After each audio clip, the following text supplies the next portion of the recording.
بسم الله الرحمن الرحيم. السلام عليكم ورحمة الله وبركاته. وعليكم السلام ورحمة الله وعليكم السلام ورحمة الله وبركاته. وبركاته.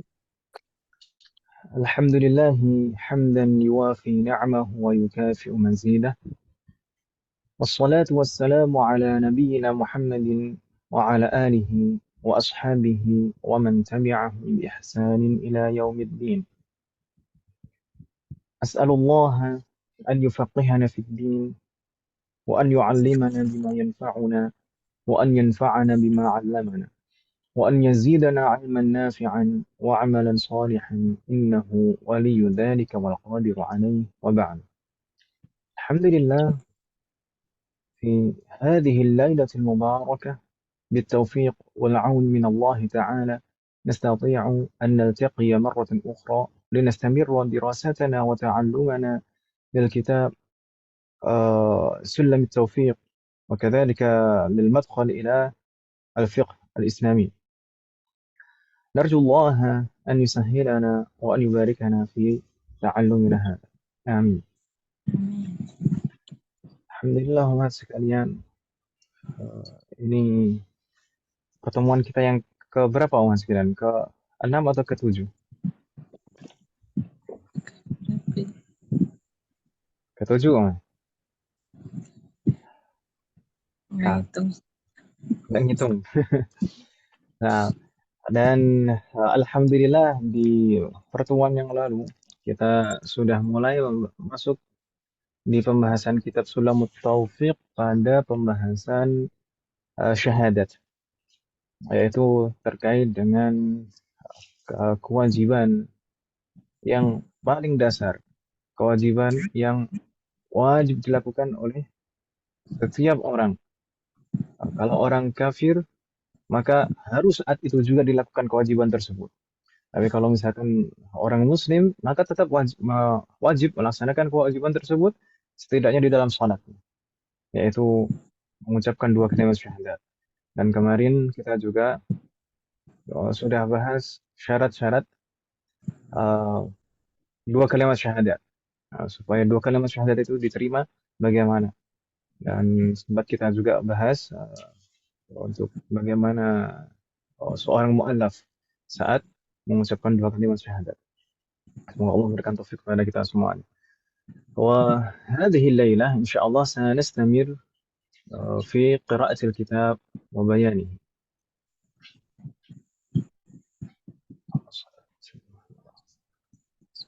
نفتح الكتاب.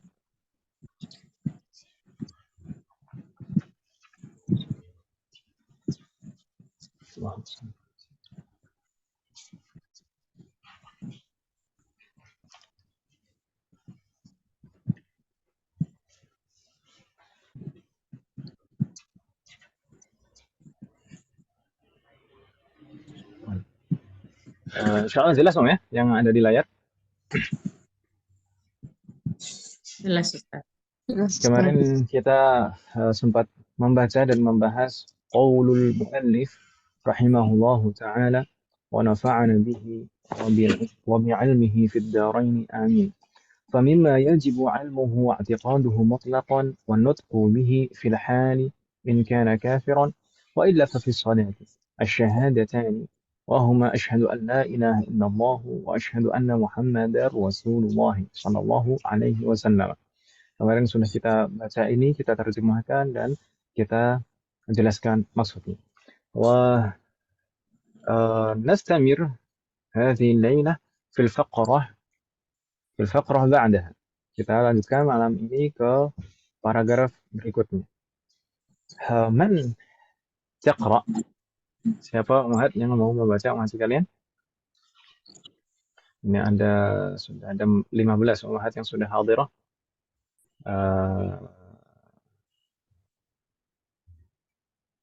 Kemarin katanya Bu Anita mau membaca, Om, ya? Tafadhali. Biar nggak ngantuk, kemarin katanya kan. Sebagian Muhammad merasakan ketika belajar karena seakan-akan dari satu arah saja nih, dari kadang ngantuk gitu, Om. Jadi biar nggak ngantuk. Ini baca Om. Tafadhali, Bu. Iya, Ustaz. Tafadhali. Mungkin setengah dari paragraf ini dan setengahnya lagi nanti gantian. Iya, Bu Asrofah. Mulai, Ustaz. Naam. Seperti yang kita sampaikan kemarin sebelum membaca, terlebih dahulu kita dahului dengan doa.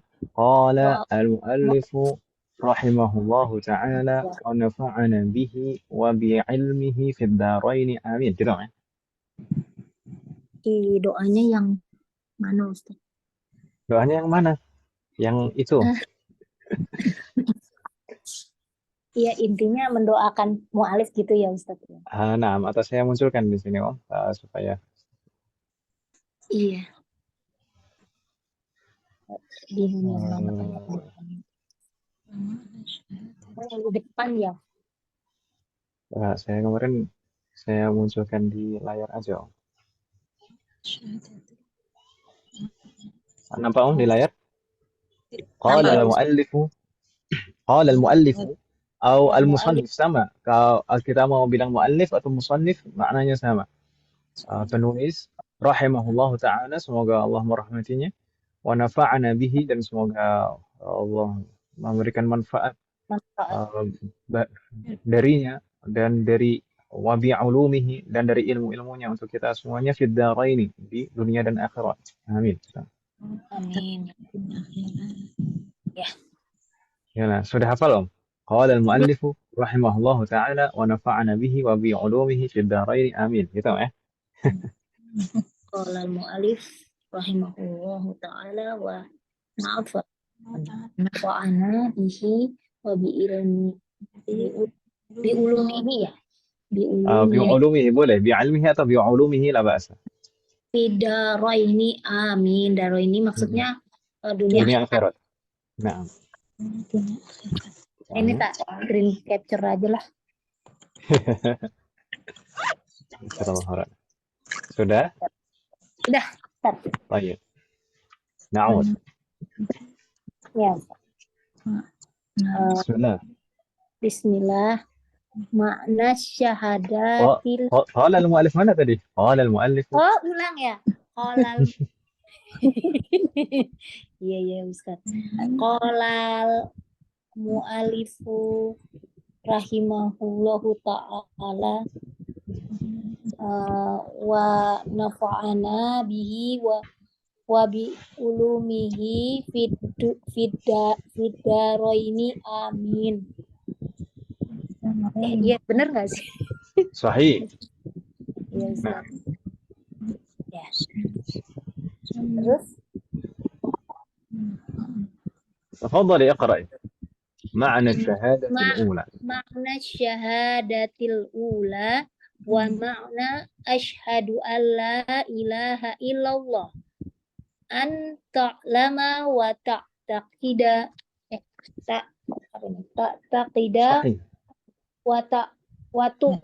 وتؤمن وتصدق أن لا معبود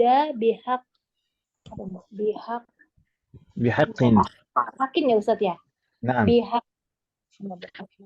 Bihakin fil wujudi illallah. Terus lanjut. Al-wahidul ahad. Al-wahidul ahad. Al-awwal. Al-qadim. Al-hayyul. Al-qayyum. Al-baqi. Ad-daim. Al-khaliq. Ar-raziq. Benar. Ar-raziq. Ar-raziq. Al-alim. Al-qadir. Al-fa'al. Al-fa'alul lama yurid. Al-fa'alu lima yurid. Oh ya 5. Al-fa'alu lima yurid. Masya Allah kana wa ma lam yasha lam yakun. Wala haula wala quwwata illa billahil aliyyil azim. Yakfiki, jazakallah khairan katsiran. Berikutnya, ini masih ada sisa paragrafnya masih belum selesai. Di sana masih ada setengah lagi. Tapi gantian Om ya, gantian. Yep. Gantian siapa Om yang mau?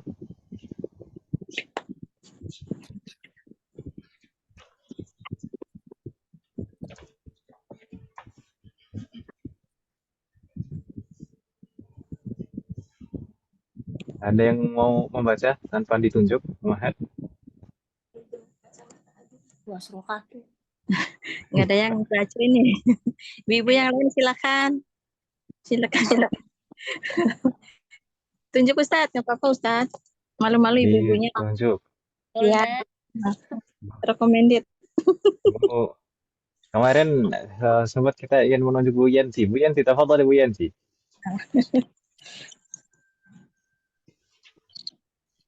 Wan Ustaz. Boleh baca Om? Ya boleh Ustaz. Boleh. Kalau nggak boleh, masa nggak boleh?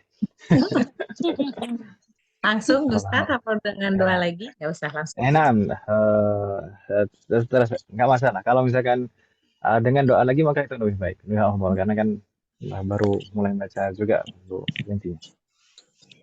Qala mu'allifu musannafi rahimahullah Rahimahullahu ta'ala wa nafa'ana bihi bi'ala bi wa bi'ulumihi wa bi'ulumihi fil dari na'ami biddaraini.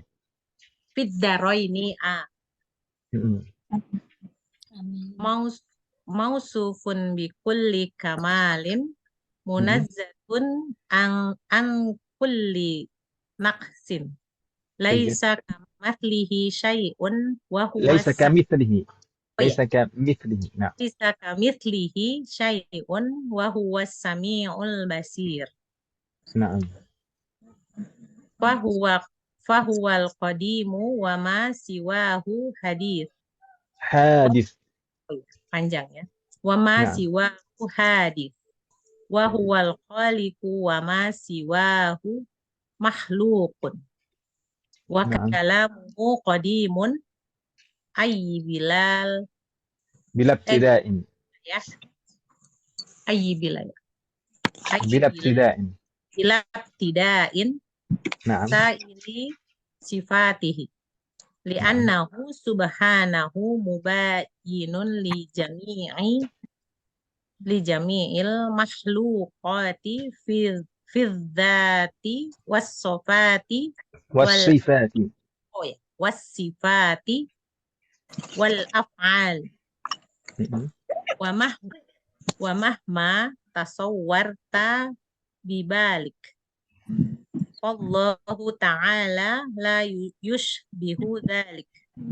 Subhanahu wa ta'ala amma yaqulu dhalimuna uluqan kabiran.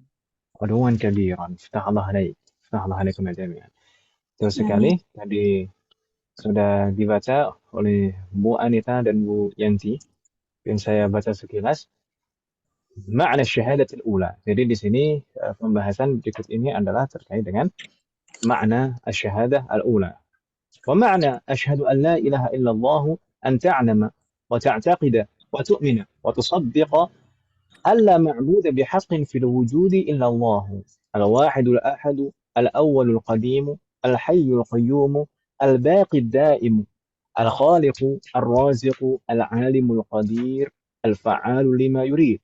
ما شاء الله كان وما لم يشأ لم يكن لا حول ولا حول ولا قوة إلا بالله العلي العظيم موصوف بكل كمال منزه عن كل نقص ليس كمثله شيء وهو السميع البصير فهو القديم وما سواه حادث وهو الخالق وما سواه مخلوق وكلامه قديم أي بلا ابتداء كسائر صفاته لأنه سبحانه مباين لجميع المخلوقات في الذات والصفات والأفعال ومهما تصورت بذلك فالله تعالى لا يشبه ذلك سبحانه وتعالى عما يقول الظالمون علوا كبيرا.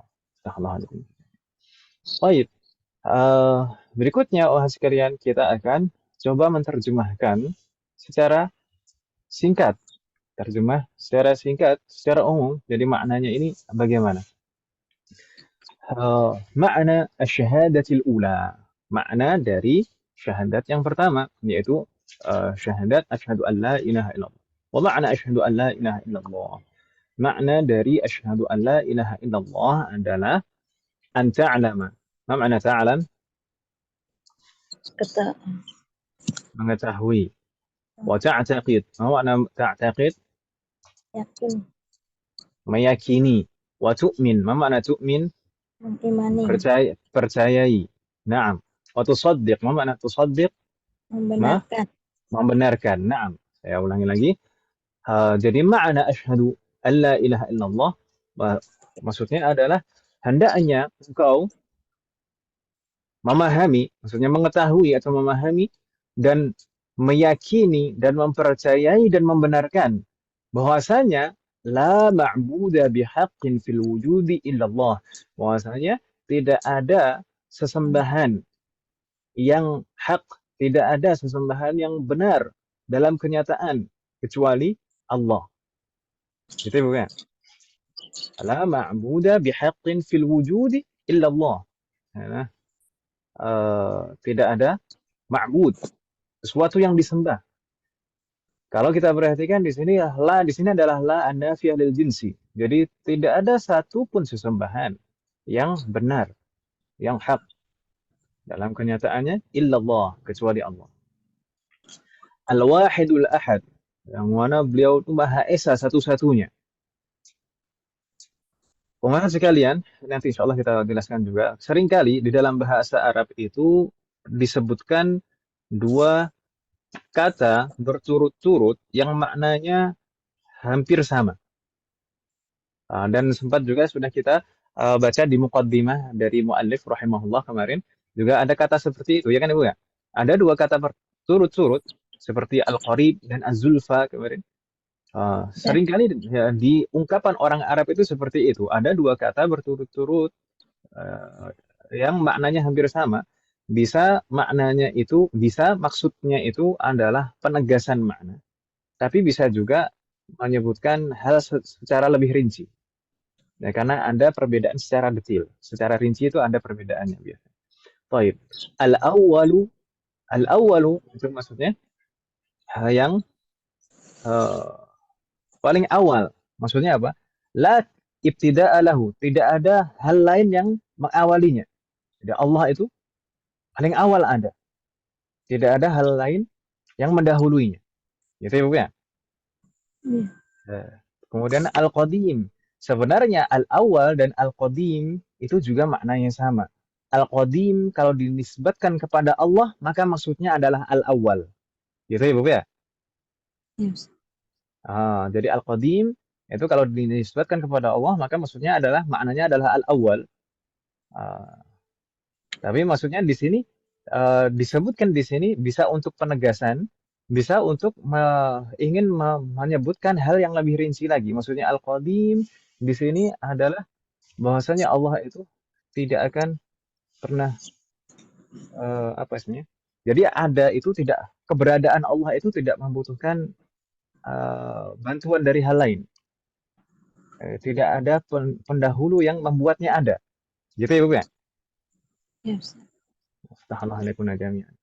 Kemudian Al-Hayyu yang maha hidup, Al-Qayyum yang maha berdiri sendiri, tidak membutuhkan yang lain. Al-Baqi, Ad-Daim, Al-Baqi yang hidup kekal. Ad-Daim selamanya, tidak mengalami perubahan. Al-Khaliqu yang maha pencipta. Ar-Raziqu yang maha memberi rizki. Al-Alimu yang maha mengetahui. Al-Qadiru yang maha berkuasa, maksudnya yang maha berkehendak. Di sana disebutkan setelahnya al-fa'alu lima yurid. Yang diinginkan. Berbuat segala hal yang sesuai dengan keinginannya. Sesuai dengan kehendaknya. Melakukan apapun sesuai dengan kehendaknya. Masya Allahu kana, apapun yang Allah kehendaki, maka pasti akan terjadi. Wa ma lam yasha lam yakun. Dan apapun yang tidak Allah kehendaki tidak akan pernah terjadi. La haula wa la quwwata. Tidak ada la haula, ini maksudnya la qudrah wa la harakah. Tidak ada daya dan upaya. La haula itu maksudnya adalah la qudrah wa la harakah. Tidak ada daya dan upaya. Wa la quwwah, dan tidak ada kekuatan. Illa billah, kecuali atas kehendak Allah, atas pertolongan dari Allah. Al-Aliyyil Azim, yang maha tinggi dan maha agung.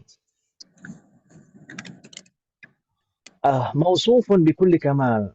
Allah itu mempunyai sifat-sifat atau disifati dengan sifat-sifat yang sempurna. Semua sifatnya itu sempurna. Munazzahun an kulli naqsin. Munazzah itu maha suci dan jauh dari semua bentuk kekurangan.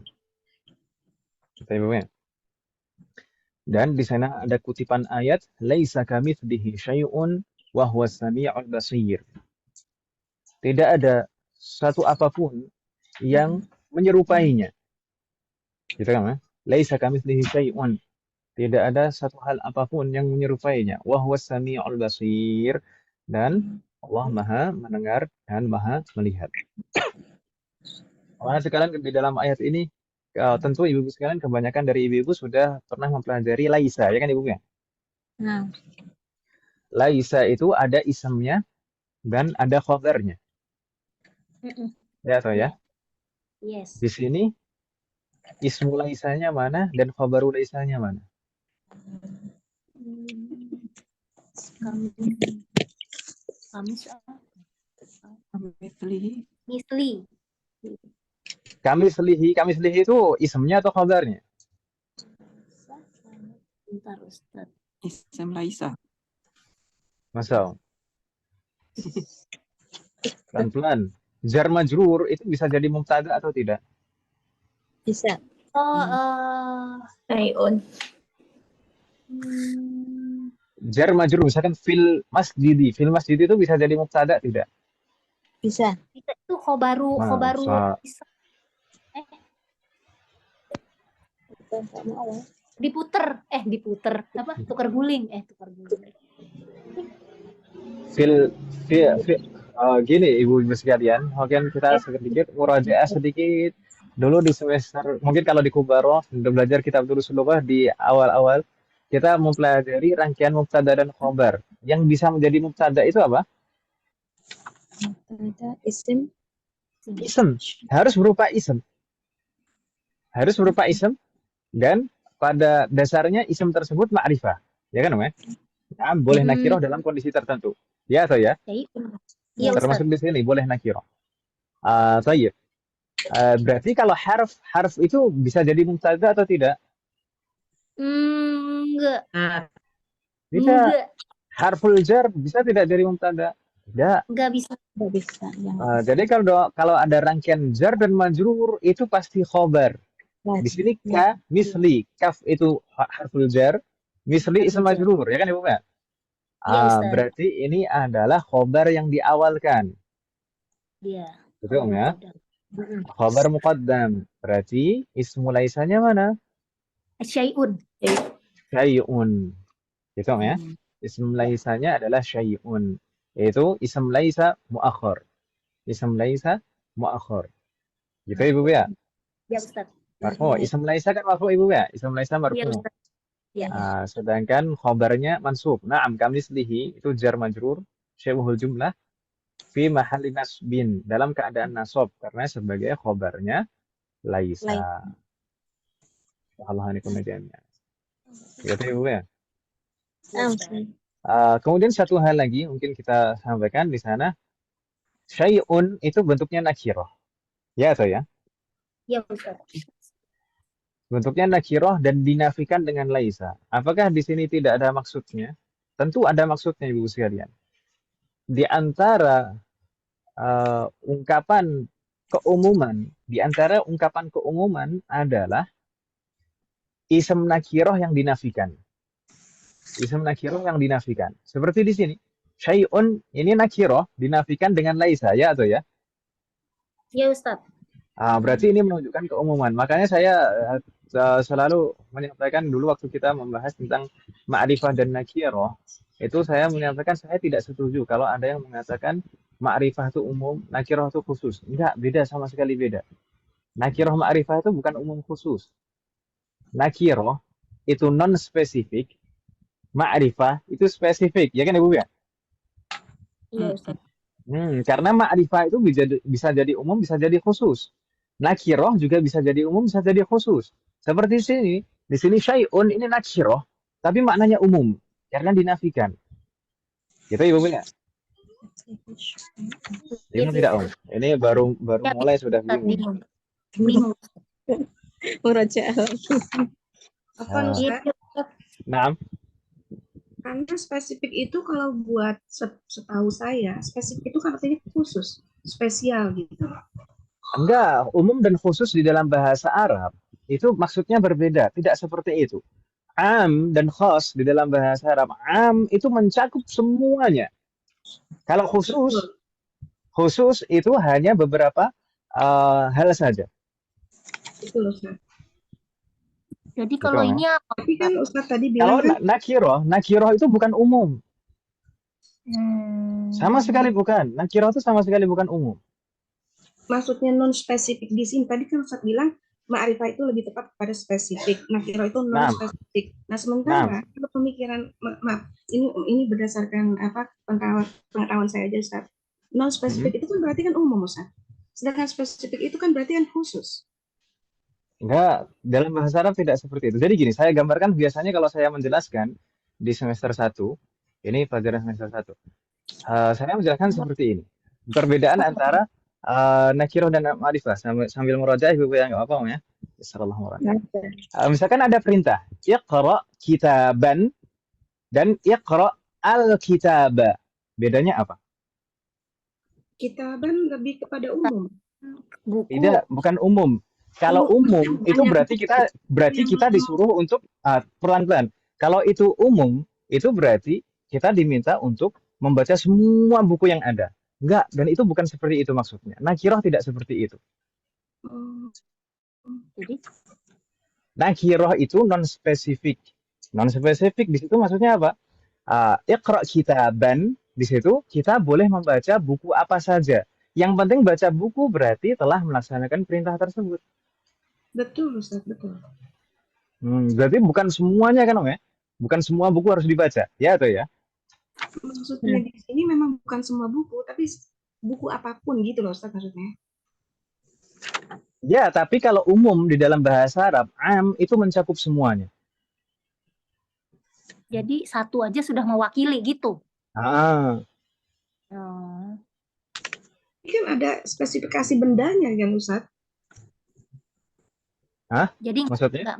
Ada spesifikasi bendanya kan? Misal gini, kitabun dengan Alkitab. Iya kan? Kitabun buku apa aja deh terserah gitu kan. Yang penting buku itu kan maksudnya ya. Nah, sedangkan Alkitab buku yang itu yang dimaksud. Misalnya ya bukunya fikih, misalnya gitu. Ya, itu kan Ustaz. Jadi misalnya fokusnya kita, konsentrasi kita pada bukunya kan. Ya. Terus? Nah, ketika spesifik itu diberikan kepada satu zat, buku itu kan zat ya Ustaz ya. Ya berarti itu kan spesifik namanya Ustaz. Iya, saya kan bilang spesifik, bukan bilang umum.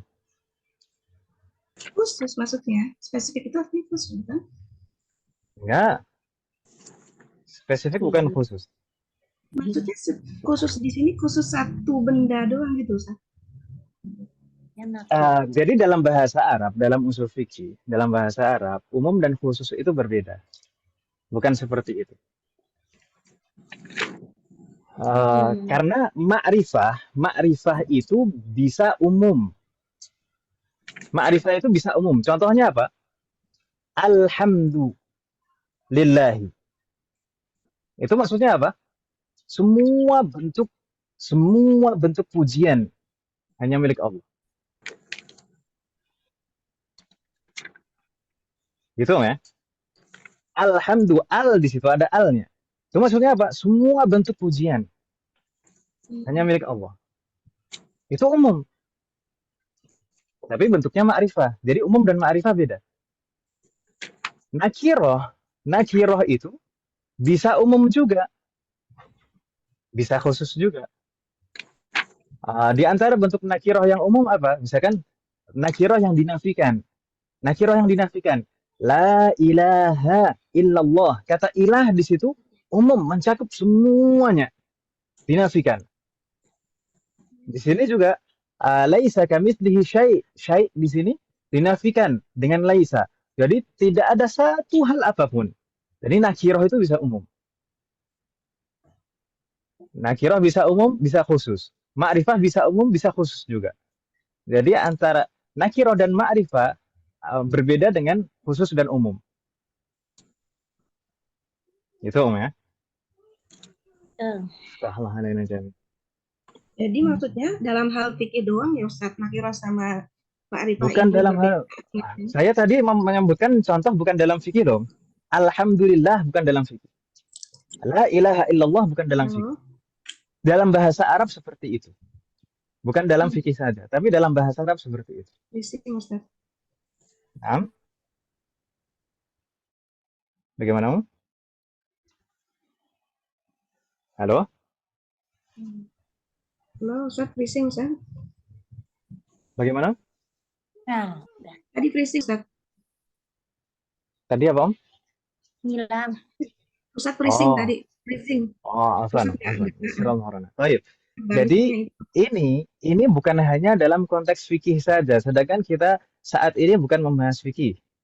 Tapi ini dalam bahasa Arab itu seperti itu. Dalam bahasa Arab itu seperti itu. Antara nakirah ma'rifah dan am dan khas itu hal yang berbeda. Jadi nakirah itu bisa am bisa khas. Ma'rifah bisa am bisa khas. Jadi orang Gitu Om ya. Jadi saya selama ini belajar bahasa Arab itu Ustaz, pengertiannya ma'rifah sama nakirah ya itu tadi Ustaz, umum dan khusus. Ya, memang kebanyakan orang Indonesia itu menerjemahkan secara simpel seperti itu.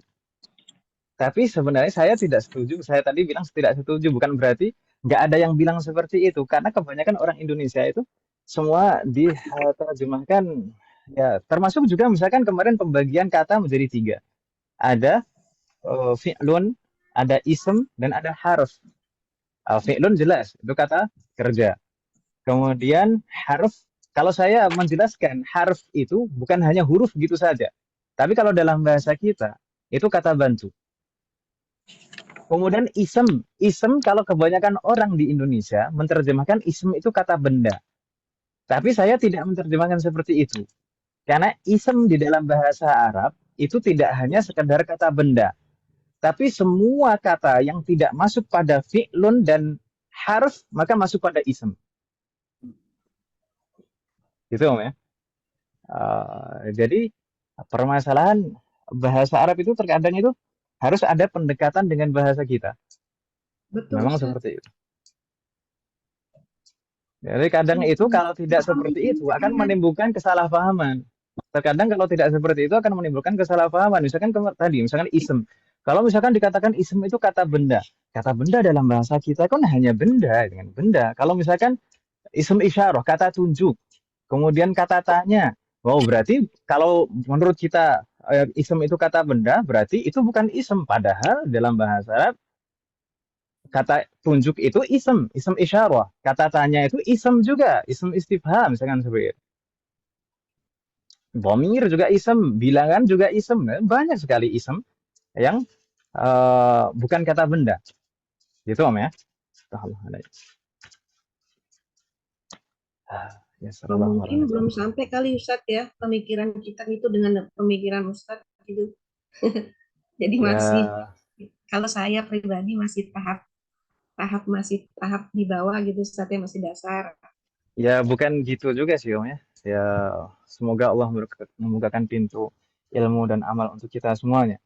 Karena juga saya misalkan menyampaikan penjelasan seperti itu dalam bahasa Arab itu karena dari pengalaman saya selama mengajar bertahun-tahun itu ini kalau misalkan dia terjemahkan seperti ini malah bikin bingung gitu. Jadi menimbulkan kesalahpahaman. Taib. Semoga Allah memberikan taufik kepada kita semua.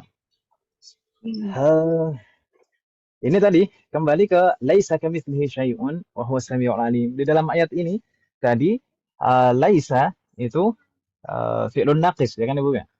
Kemudian kamitslihi ya, di sana jar majrur fi mahalli nasbin khabaru laisa. Sedangkan syai'un itu adalah ismu laisa muakhar. Ismu laisa yang diakhirkan marfu' wa alamatu raf'ihi dhammah.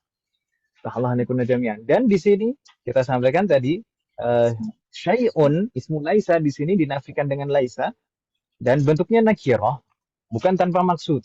Tapi di sini nakirah di sini menunjukkan keumuman.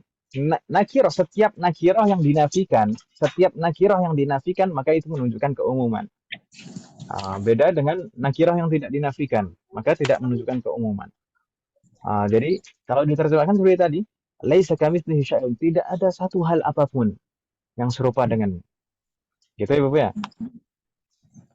Tidak ada satu hal apapun yang serupa dengannya. Wa huwas sami' al-basir, dan dialah yang maha mendengar dan maha melihat. Rahmanina jami'an. Fahuwal qadimu wa ma siwahu hadis. Maka Allah adalah yang maha awal, tidak ada satu hal apapun yang mendahuluinya.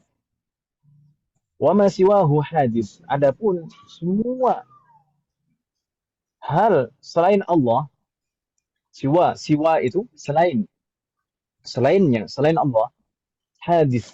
Hadis itu maksudnya apa? Jadid. Hadis itu adalah hal yang baru. Sesuatu hal yang baru yang berarti sebelumnya tidak ada. Kemudian membutuhkan sesuatu untuk menjadikannya ada. Gitu kan Ibu ya? Itu berarti makhluk. Semua selain Allah itu makhluk. Seperti disebutkan juga di jumlah setelahnya, wa huwal khaliqu, dan dialah yang maha pencipta. Wa ma siwahu, dan semua selainnya makhluk. Semua selainnya ciptaan makhluk. Wa kalamuhu qadim, dan kalam Allah itu bukan makhluk, tapi seperti halnya sifat-sifat Allah yang lain, kalam Allah itu qadim sifatnya, bukan makhluk. Karena kalau misalkan dikatakan hadis, hadis itu makhluk, sifat dari makhluk. Kalam Allah itu qadim, bukan makhluk. Maksudnya bila tidak sesuai kasairi sifatihi, seperti sifat-sifatnya yang lain. Kasair, sair itu maknanya seperti kul atau jami'. Jadi seperti semua sifat-sifatnya. Semuanya sifat-sifat Allah itu seperti zatnya. Qadim. Maksudnya tidak ada yang mengawali.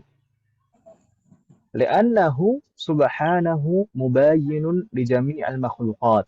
Karena sesungguhnya Allah itu subhanahu, maha suci bagi Allah, mubayyinun. Allah itu sifatnya mubayyin. Maksudnya mubayyin itu apa Ibu sekalian? Mukhalif. Mubayyin maknanya mukhalif. Jadi berbeda. Allah itu berbeda dengan jami' al-makhluqat. Semua makhluk. Allah itu berbeda dengan semua makhluk.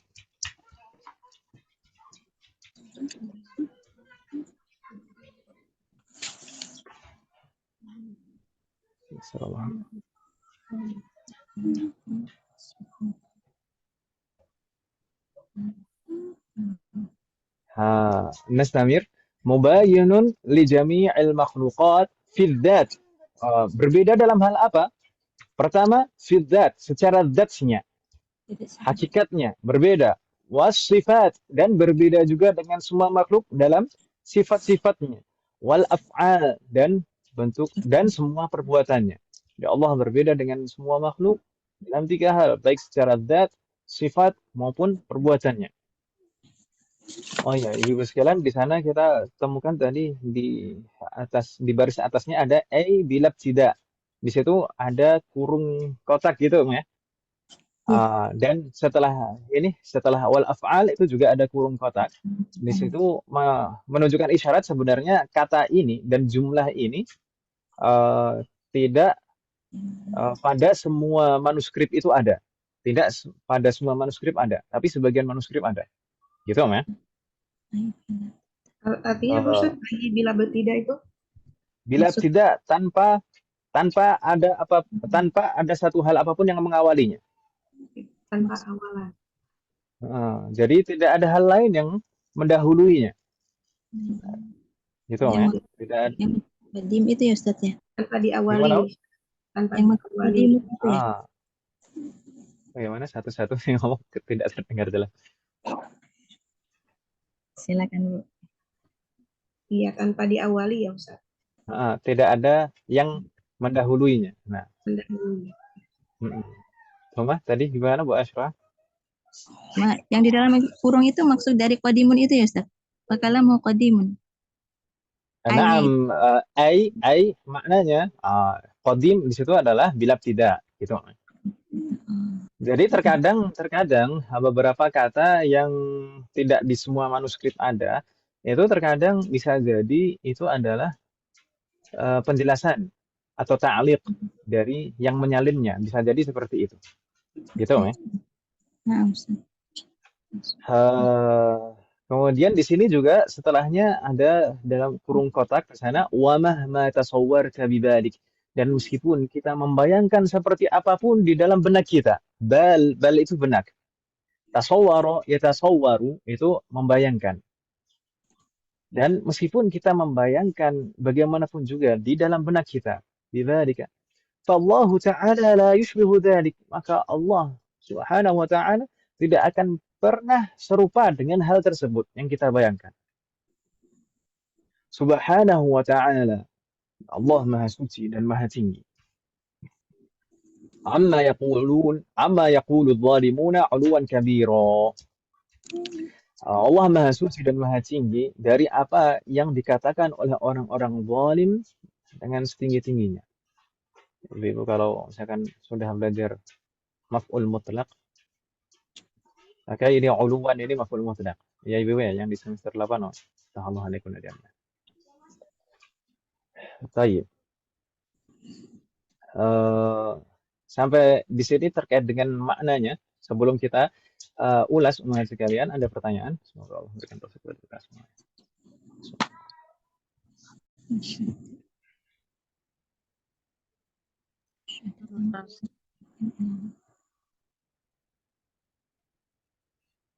La yujad. Ustadz, afwan deh.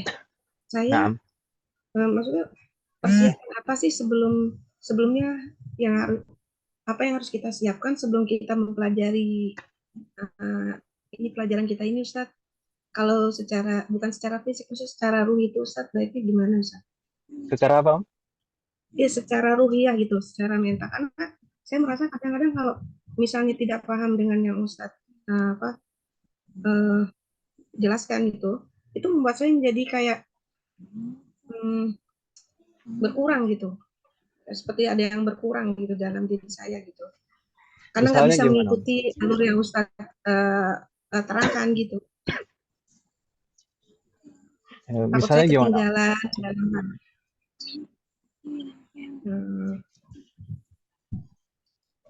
ya mungkin memang ini dasar kan Ustadz ya, ini dasar kan Ustadz ya.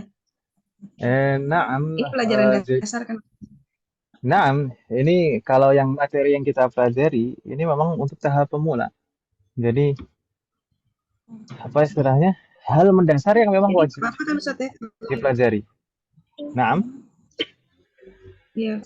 Jadi kalau misalnya saya nggak paham atau belum paham pun nggak apa-apa ya Ustadz ya, maksudnya. Gitu. Naam, insya Allah. Jadi begini Ibu sekalian. Dan ini sering saya sampaikan di kelas-kelas bahasa Arab juga. Namanya orang belajar itu pasti bertahap, tidak mungkin instan.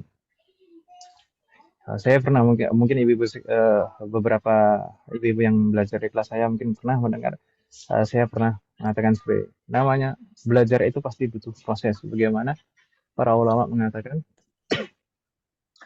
man ramal ilma jumlatan dhahaba anhu jumlatan, siapa saja yang memaksakan diri untuk menguasai ilmu secara utuh dalam satu waktu, dhahaba anhu jumlatan, maka akan sirna seketika juga, nggak ada bekas. Fa innal ilma atau innamal ilmu bimururi layali wal ayyam. Karena sebenarnya ilmu itu bisa dikuasai sedikit demi sedikit dengan berjalannya waktu dan malam. Jadi ketika kita mempelajari suatu bidang ilmu, itu wajar, sangat wajar sekali kalau misalkan tidak 100% dari apa yang kita pelajari, kita simak dan baca itu langsung kita pahami 100%, nggak mungkin. Gitu ya, dalam semua bidang ilmu apapun. Ya, atau ya? Iya.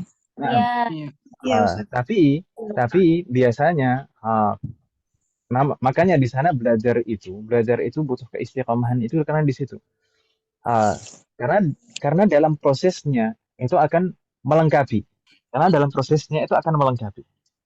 Allah akan memberikan, Allah akan membukakan pintu pemahaman dan pintu taufik dalam prosesnya. Gitu ya. Misalkan, maka dalam semua bidang ilmu itu pasti ada tahapan-tahapannya. Kalau kita perhatikan semua bidang ilmu, para ulama itu menulis kitab itu sesuai dengan jenjangnya. Misalkan dalam ilmu akidah pasti ada kitab yang mukhtasar, yang tipis sekali, yang dasar-dasar saja. Kemudian ada yang sedang, ada yang mutawwal yang berjilid-jilid. Fikih juga demikian, ada yang cuma satu jilid beberapa halaman saja. Kemudian ada yang ukurannya sedang atau mutawasid. Kemudian ada yang mutawwal yang jumlahnya berjilid-jilid. Semua bidang ilmu seperti itu. Dan saya dan teman-teman dulu misalkan di pesantren di pondok itu kita mengalami, saya sudah cerita beberapa kali itu yang kita alami di pesantren dulu, misalkan waktu kelas 1 misalkan. Waktu kelas 1 tidak semua pelajaran itu difahami 100% ketika kelas 1 itu. Tapi gimana? Kok bisa naik kelas? Ya, yang penting dihafalin dulu saja dulu itu seperti itu. Yang penting dihafalin dulu saja, terus kemudian ya ujian. Kemudian seiring berjalannya waktu ternyata di kelas 2 itu baru paham. Oh, kemarin pelajaran kelas 1 itu maksudnya seperti itu. Oh, kemarin itu seperti itu. Maksudnya gini. Oh, ini sambungannya ke sini. Ah, ternyata pelajaran kelas 2 pun kasusnya juga seperti itu juga. Pelajaran kelas 2 itu nggak semuanya dipahami 100% saat kelas 2. Baru paham di kelas 3. Pelajaran kelas 3 juga seperti itu. Nggak semuanya dipahami di kelas 3.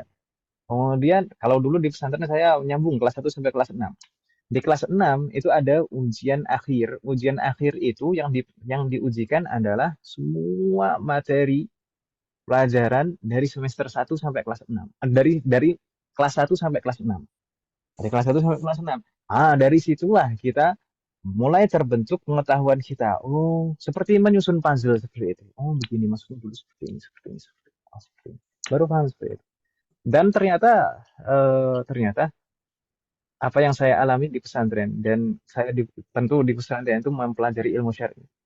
Ternyata tidak di bidang ilmu syar'i saja seperti itu, karena kakak saya yang pertama yang di bidang umum itu beliau juga menuturkan seperti itu sama di bidang beliau di farmasi kebetulan di farmasi pun juga seperti itu.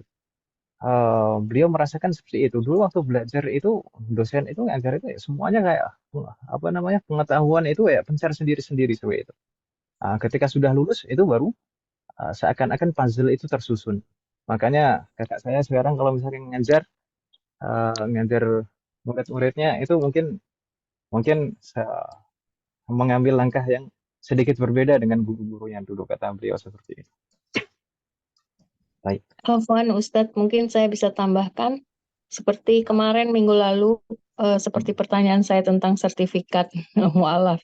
Saya juga penasaran, saya tanyakan pada Ustadz yang tempat pengajian saya dan mungkin dari penjelasan penguraiannya bisa lebih maksudnya kita bisa menangkap satu uraian itu nggak cuma dari satu sumber seperti misalkan kayak kemarin ya.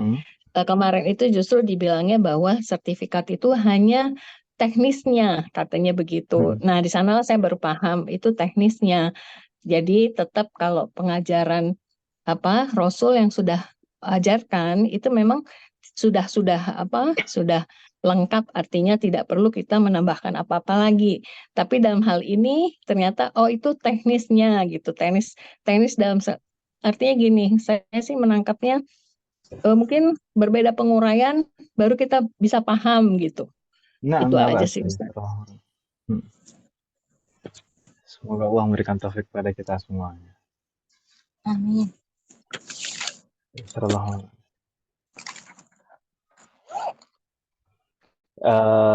Nastamir Umahat, kita lanjutkan.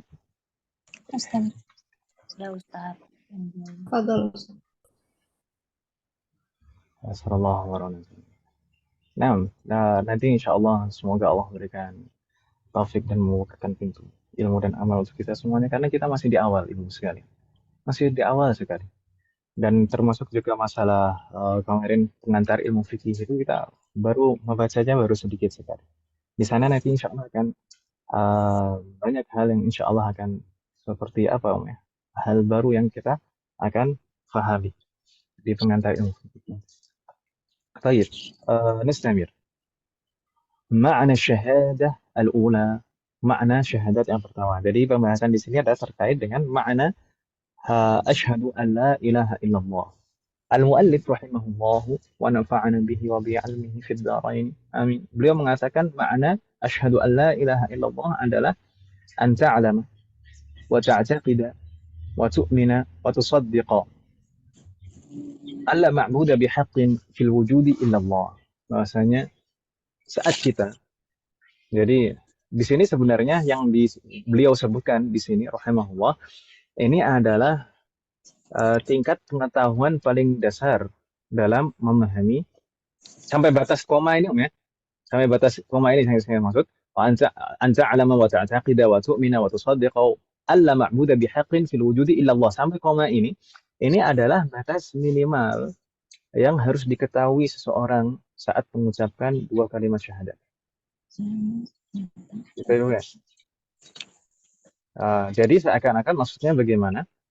Saat seseorang mengucapkan dua kalimat syahadat, atau saat mengucapkan syahadat yang pertama, itu dia seakan-akan juga mengucapkan di dalam hati. Seakan-akan dia juga mengucapkan di dalam hati bahwasanya dia mengetahui, memahami, dan meyakini, dan mempercayai, dan membenarkan, dan tunduk serta taat dan ridha bahwasanya tidak ada sesembahan satupun yang benar kecuali Allah. Gitu ya. Jadi apa yang di lisan, apa yang diucapkan di lisan, itu sebenarnya hanya ungkapan saja, mengungkapkan apa yang ada di dalam hati. Dan perlu kita pahami juga bahwasanya iman itu bukan sekedar mengetahui. Iman itu bukan sekedar mengetahui, tapi iman itu mengandung makna ketaatan dan ketundukan. Jadi tidak hanya cukup tahu saja. Iman itu mengandung makna ketundukan dan ketaatan. Kalau orang tahu, tidak pasti tunduk dan taat, ya kan Ibu? Allah alaina jami'an.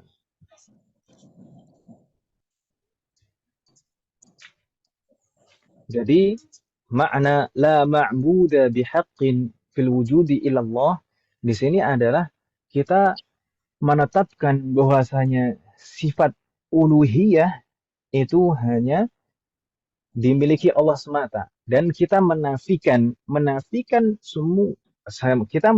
sifat uluhiyah pada semua selain Allah. Gitu ya.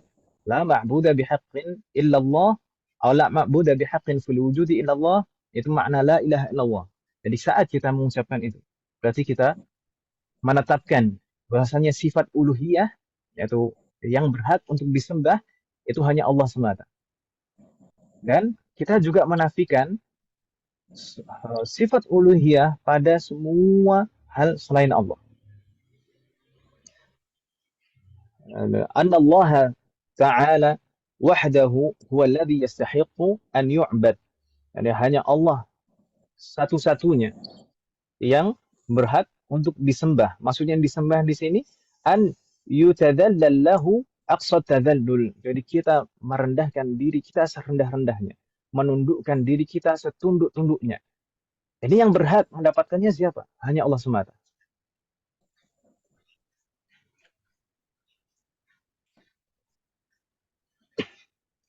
Begitu Ibu ya, pahamanin jami'an. Kemudian, umat sekalian, di sana terkadang ada yang mungkin menyebutkan di sini makna di sini, mungkin ada yang mengatakan la ma'buda bihaqqin illallah, begitu saja gitu ya. Yes. Nah, tidak masalah. Tidak masalah juga seperti itu. La ma'buda fi bihaqqin illallah, begitu saja. Tidak masalah. Atau la ma'buda bihaqqin fil wujud illallah, tidak ada sesembahan yang berhak untuk disembah dalam kenyataannya selain Allah. Itu juga nggak masalah. Tapi jangan sampai yang dihilangkan adalah bihaqqinnya. Kalau seperti itu nanti maknanya jadi berbeda. Alla ma'buda fil wujudi illallah, itu makna yang salah. Kalau la ma'buda fil wujud, tidak ada sesembahan dalam kenyataan kecuali Allah. Dalam kehidupan nyata ada sesembahan-sesembahan selain Allah, ya kan Ibu ya? Banyak. Banyak. Semoga Allah memberikan taufik kepada kita. Waktu kecil kan kita diajarin dengan seperti itu ya Ustaz ya. La ma'buda illallah. Kita dalam bahasa Indonesia gitu. Tapi setelah tidak masalah. Tapi mungkin dulu pertama kita harus selalu memberikan undur dan husnudzon. Mungkin dulu pengetahuan orang dulu ya sebatas itu, kan gitu. Dan mungkin juga dulu mungkin karena kita masih kecil ya. Mungkin kalau dijelaskan terlalu berbelit-belit nggak paham. Jangankan waktu kecil, kadang kita udah dewasa aja masih nggak paham juga gitu. Jadi kita harus selalu mengedepankan husnudzon. Jangan karena kita sudah belajar terus kemudian menganggap dulu yang mengajari kita itu semuanya salah. Baik, harus memberikan udzur. Gitu ya Bapak ya? Baik. Jadi saya ulangi sekali lagi. Di sini makna la ilaha illallah adalah la ma'buda bihaqqin fil wujudi illallah. Boleh disebutkan seperti ini atau dihilangkan fil wujud, nggak masalah. La ma'buda bihaqqin illallah, itu juga makna yang sama. Tapi jangan sampai dihilangkan kata bihaqqinnya. Karena dalam kenyataannya ada banyak sesembahan selain Allah, tapi semuanya batil, semuanya tidak benar, semuanya dia tidak berhak untuk disembah. Begitu Ibu kan? Dan semoga Allah menjaga iman kita semuanya. Karena terkadang sekalian kita tidak menyadari. Terkadang kita tidak menyadari saat iman kita mulai turun, atau bahkan saat kita saya teringat suatu ayat. Allah berfirman, "Afara'aita man ittakhadha ilahahu hawa." Tidakkah kamu pernah melihat dan memperhatikan orang-orang yang menjadikan nafsunya sebagai ilahnya, sebagai Tuhannya? Apakah engkau tidak pernah memperhatikan orang-orang yang menjadikan hawa nafsunya sebagai Tuhannya? Dituruti terus. Semoga Allah memberikan taufik kepada kita semuanya agar kita bisa mengendalikan hawa nafsu kita. Amin. Penggalan ayat ini disebutkan oleh Allah di dalam Al-Quran ada 2 kali. Afara'aita man ittakhadha ilahahu hawahu. Tapi kalau di dalam surat Al-Jasiyah di sana lanjutannya, wa adallahu Allahu ala ilmin wa khatama ala sam'ihi wa qalbihi wa ja'ala ala basarihi ghishawa. Faman yahdihi min ba'dillah. Afala tadhakkarun. Tidakkah pernah kamu melihat orang-orang yang menjadikan hawa nafsunya sebagai Tuhan? Allah sengaja membiarkannya tersesat seperti itu. Dan itu berdasarkan itu semuanya terjadi berdasarkan ala ilmin. Itu semuanya terjadi berdasarkan pengetahuan Allah. Allah mengetahuinya. Kemudian Allah menutup pendengarannya, mengunci mati pendengarannya dan hatinya, dan meletakkan penutup atas penglihatannya. Kalau sudah keadaan seseorang seperti itu, maka siapa yang akan memberinya petunjuk selain Allah? Afala tadhakkarun. Dan tidakkah kamu mengambil pelajaran? Semoga Allah memberikan taufik kepada kita semuanya. Jadi terkadang sekalian, kadang kita tidak menyadari.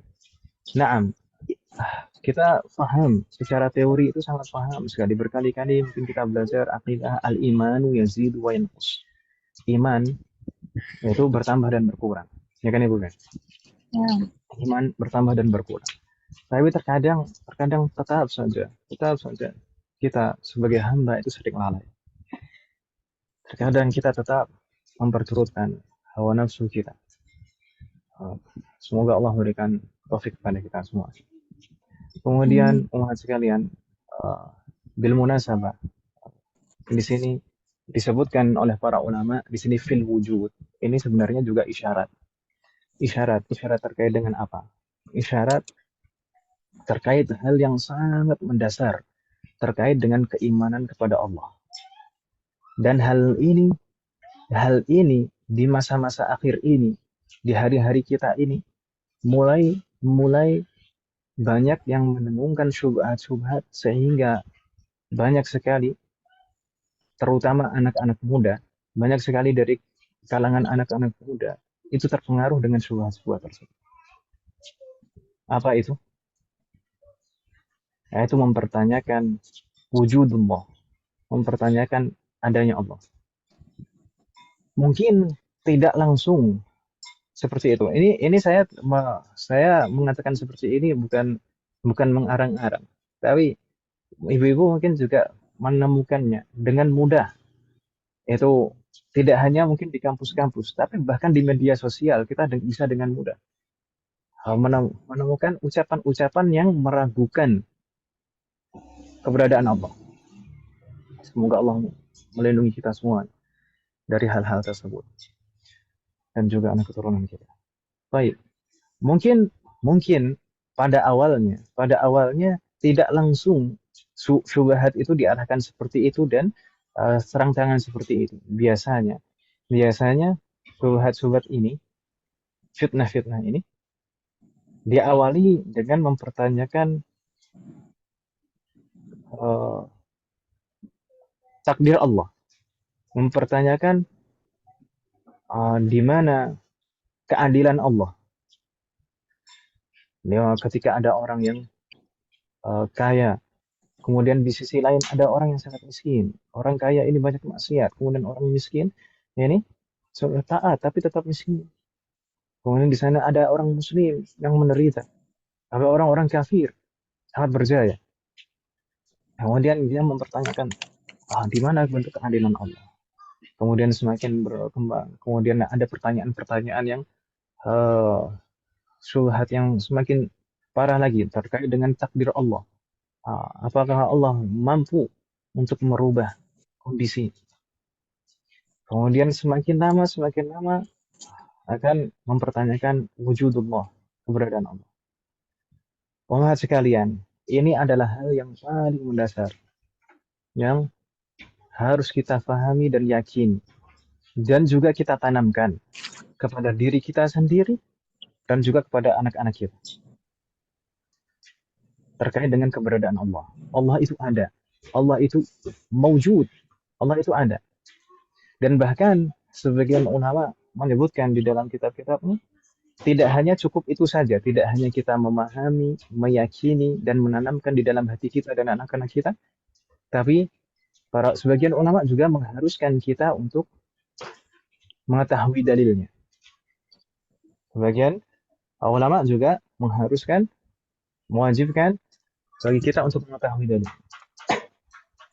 Nah, dalilnya apa? Kalau Allah itu ada. Buktinya apa? Kalau Allah itu ada. Sebagian ulama mengatakan setidaknya paling minimal dalil yang harus diketahui adalah dalil secara akal, dalil akli. Karena tidak semua orang awam itu hafal atau tahu atau bisa memahami Al-Quran dan hadis. Pak, saya bilang memahami Om ya, bukan tahu terjemah. Tahu terjemah itu belum tentu sudah memahami. Wah, ini. Semoga Allah memberikan taufik kepada kita semua. Sebenarnya, meskipun sebenarnya, kalau ditanya dalil dari Al-Quran itu apa? Dalil dari hadis itu apa? Tentang keberadaan Allah. Semua ayat dari awal Al-Quran sampai akhir, itu semuanya menunjukkan keberadaan Allah. Naam, dari awal sampai akhir, Al-Quran itu membicarakan zat Allah, sifat-sifatnya, perbuatan-perbuatan Allah, malaikat-malaikat Allah, rasul-rasul Allah, perintah-perintah Allah, larangan-larangan Allah, janji-janji Allah, peringatan-peringatan dan ancaman-ancaman Allah. Ya atau ya? Naam. Hadis pun juga demikian. Tapi seperti saya sebutkan tadi, para ulama seringkali menyebutkan di dalam kitab-kitab yang untuk pemula, untuk orang awam, itu biasanya disebutkan adalah dalil akli. Dan itu dalil yang paling minimal yang harus diketahui. Dalil akli, dalil secara akal. Kenapa? Karena semua orang memiliki akal yang bisa menalar dengannya, bisa memikirkan dengannya. Dan dalil akli itu lebih mudah untuk diterima, baik oleh orang muslim maupun orang kafir. Ya atau ya? Kalau Al-Quran dan hadis, hanya kita saja umat muslim yang mempercayainya. Orang kafir tidak percaya. Ya atau ya? Iya. Iya, Nah, Ustaz. makanya kebanyakan para ulama menyebutkan di kitab-kitab yang untuk pemula itu dalil secara akal. Dalil secara akal apa? Apa dalil secara akal? Adanya seluruh alam ini adalah bukti adanya Allah. Adanya seluruh alam. Kalau saya bilang alam, al-alam, para ulama mengatakan al-alam itu kullu ma siwa Allah. Semua selain Allah itu al-alam. Semua selain Allah itu disebut al-alam. Makanya alhamdulillahi rabbil alamin. Alam rabbil alamin, Rabb semua, seluruh semesta alam. Jadi alam di situ semua selain Allah disebutnya alam. Begitu Ibu ya? Naam. Iya. Adanya alam semesta ini adalah bukti keberadaan Allah. Kok bisa? Bagaimana bisa seperti itu? Naam, karena alam semesta ini ada, pasti ada penciptanya. Alam semesta ini ada, pasti ada penciptanya. Karena alam semesta ini makhluk. Alam semesta ini makhluk. Dari mana kita tahu kalau alam semesta ini makhluk? Dari mana kalau kita tahu bahwasanya alam semesta ini makhluk? Kita tahu alam semesta ini makhluk dari bahwasanya seluruh alam semesta ini mengalami perubahan. Tidak bisa eksis, tidak bisa mempertahankan eksistensinya. Segala hal yang berubah, segala hal yang mengalami perubahan-perubahan, itu pasti berasal sebelumnya tidak ada, kemudian menjadi ada. Semua hal yang mengalami perubahan, itu pasti sebelumnya ada, sebelumnya tidak ada, kemudian menjadi ada. Itu Ibu ya? Biasa. Dan kalau misalkan sesuatu yang sebelumnya tidak ada menjadi ada, pasti ada yang mengadakan. Pasti ada yang menciptakan, pasti ada yang membuat. Mungkin ada pertanyaan, syubhat lagi. Apakah tidak mungkin? Apakah tidak mungkin alam semesta ini tercipta dengan sendirinya? Maksudnya menciptakan dirinya sendiri? Tidak mungkin. Jawabnya tidak mungkin. Bagaimana bisa? Bagaimana bisa alam semesta menciptakan dirinya sendiri? Kalau dia saja tidak bisa mempertahankan eksistensinya. Tidak bisa tetap dalam satu kondisi. Berdasarkan kehendak dia sendiri. Ya atau ya? Iya. Iya. Nah, Biasa. Semoga Allah memberikan taufik kepada kita semua. Itu dalil paling minimal terkait dengan keberadaan Allah.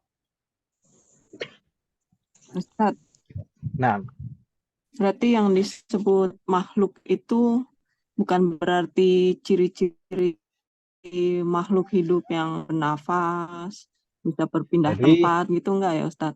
Kalau jadi misalnya makhluk alam disebut makhluk. disebut makhluk. Makhluk itu dari kata dasarnya khalaqa, ya kan, Ma? Khalaqa itu menciptakan. Kalau khaliq itu yang menciptakan. Kalau makhluk itu yang diciptakan. Baik. Makhluk itu ada makhluk hidup dan makhluk mati. Gitu kan, Ma?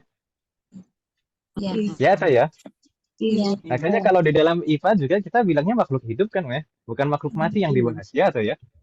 Iya, ya itu ciri-cirinya yang tadi itu Ustaz biasanya kalau ngajarin anak-anak. Nah, Kalau tapi makhluk mati apa maksudnya? ya seperti yang batu, meja, kemeja, Oh iya. kan? Yang tidak punya nyawa gitu Ustaz ya. Tapi begini Om, makhluk hidup itu juga ada yang punya nyawa, ada yang tidak punya nyawa. Ya. Makhluk hidup ada yang punya nyawa dan tidak punya nyawa. Contohnya kan? Waduh, gimana lagi ini? Ada lagi nih, aduh semakin pusing. Tidak punya. Disebutkan oleh para ulama kita, tumbuhan itu adalah makhluk hidup meskipun tidak punya ruh. Ruh di sini berarti nyawa gitu Ustaz. Ruh itu nyawa yang ditiupkan oleh Allah kepada makhluknya. Iya, betul. Kalau kayak itu Ustaz, arasy Allah kan juga makhluk tuh. Berarti sama ya? Nggak ada, awalnya dia nggak ada, terus sama Allah diciptakan. Sahih. Semua hal tidak terkecuali hanya Allah saja yang al-awwal al-qadim. Semua selain Allah itu makhluk. Berasal sebelumnya tidak ada, kemudian diciptakan Allah jadi ada. Surga neraka juga makhluk gitu ya Ustaz ya? Betul. Oh iya. Semua hal. Oh berarti definisi makhluk sains sama fikih beda gitu ya? Ini kita membahas akidah, Om, bukan fikih, Om. Oh iya, akidah. Malam. Iya. Biar nggak ngantuk Ustaz. Nah, yang biasanya ngantuk, Om. Semoga Allah memberikan taufik kepada kita semuanya. Amin. Ya Allah. Ya Ustaz, kita tuh ibu-ibu emang perlu dikasih tahu kayak gini Ustaz. Harus. Kasih tahu apa? Iya ini belajar ini Ustaz maksudnya. Ya makanya sebenarnya ya makanya saya membuat program ini kan buat ibu-ibu kan. Semoga Allah memberikan keikhlasan kepada kita semuanya. Amin. Kita harus pelan-pelan Ustaz. Karena saya sendiri kan udah agak tua gitu ya. Jadi kan agak-agak gimana gitu, agak-agak slow rest gitu loh Ustaz. Ya, sebenarnya itu kalau tua itu enggak, harusnya itu semakin tua itu semakin matang, Om. Dan katanya kan usia itu hanya angka. Karena kalau belajar harus biasakan karena jiwa itu tidak menua, Om. Yang menua itu fisik aja. Ya KTP ya Ustaz. Jiwa tidak menua, yang menua itu hanya fisik. Bagus juga Ustaz. Kata-katanya. Itu ada di hadis Ustaz. Enggak. Tapi ya berdasarkan apa-apa yang saya dengar dan saya baca. Ustaz. Misalnya jiwa itu tidak menua, misalnya apa Ustaz? Ya kan, coba saja ibu-ibu sekarang di usia sekarang ini, rasanya masih muda aja, kan? Ya itu ya. Enggak sih. Maksudnya itu semangat, kemudian ya apa ya, kemauan. Semangat, iya, semangat belajar gitu Ustaz ya. Ya masih ada jiwa-jiwa mudanya kan, Mas? Iya, masih ada semangat belajar Ustaz, betul. Semangat memperbaiki diri Ustaz, maksudnya gitu. Semoga Allah memberikan taufik kepada kita semua. Amin. Baik. Kita lanjutkan wahai sekalian. Lanjut Ustaz. Mana Ustadz ke Piki? Enggak, kita ini aja kayaknya nggak selesai nih nanti Om Qadarullah ini. Oh iya iya. Gimana Om? Nggak apa-apa Om ya? Iya Bahasa Ustadz. Bawah belum kan Ustaz? Nah, Bawah Ustaz. di sini setelah kita lanjutkan untuk berikutnya ini mulai dari Al-Wahidul Ahad, Al-Awwalul Qadim, Al-Hayyul Qayyum dan seterusnya sampai akhir. Ini adalah pengetahuan yang tahapan berikutnya Ibu sekalian. Kemarin kita sampaikan saat mengucapkan 2 kalimat syahadat itu harus disertai dengan ilmu.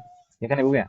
Tapi ilmu memahami syahadat ini ada tingkatannya. Ada tingkatannya. Yang wajib saat mengucapkan adalah tingkatan minimal. Tingkatan minimal hanya pada sampai lafaz illallah ini tadi. Anta alama wa ta'taqida wa tu'mina wa tusaddiqa alla ma'budu bihaqqin fil wujudi illallah. Sampai di situ saja. Itu kadar minimal memahami makna syahadat. Tapi setelah seseorang masuk Islam, setelah mengucapkan 2 kalimat syahadat dan menjadi seorang muslim, maka dia harus belajar ke tahap berikutnya, mengetahui hal yang harus difahami, wajib difahami berikutnya, yaitu apa? Allah itu memiliki sifat-sifat yang sempurna. Allah itu memiliki sifat-sifat yang sempurna. Di antara sifat-sifat Allah yang sempurna, sebagian disebutkan di sini, tapi banyak yang tidak disebutkan di sini. Baik. Tapi secara umum di sini yang disebutkan di sini mewakili yang lain. Yang pertama Al-Wahidul Ahad. Dialah Allah yang satu-satunya, yang Maha Esa. Satu-satunya dalam hal apa? Seperti disebutkan di akhir tadi. Allah itu Maha Esa. Allah itu satu-satunya. Dalam hal apa? Dalam hal dzatnya, sifatnya, dan perbuatannya. Dalam dzatnya, tidak ada satu makhluk pun yang menyerupainya. Dalam sifatnya juga. Sifat-sifat Allah itu sifat-sifat yang maha sempurna. Tidak ada sifat yang menyerupai sifat makhluk sedikit pun. Kemudian dalam perbuatannya juga demikian. Allah Maha Pencipta. Allah Maha Mengatur dan seterusnya. Tidak ada yang menciptakan selain Allah. Dan nanti insya Allah akan kita bahas pada kata Al-Khaliq. Kemudian sebagian ulama juga menjelaskan maksud Al-Wahid, bedanya Al-Wahid dan Al-Ahad di sini seperti bedanya dengan Ar-Rahman Ar-Rahim. Ar-Rahman Ar-Rahim. Maksudnya bagaimana? Ar-Rahim itu adalah sifat yang khusus. Ya kan Ibu? Ar-Rahim itu adalah sifat yang khusus, hanya boleh dipakai Allah. Demikian juga dengan Al-Ahad. Al-Ahad. Al-Ahad ini juga kalau dikasih Al-Ahad itu maksudnya untuk Allah saja. Maha yang jami'an. Sallallahu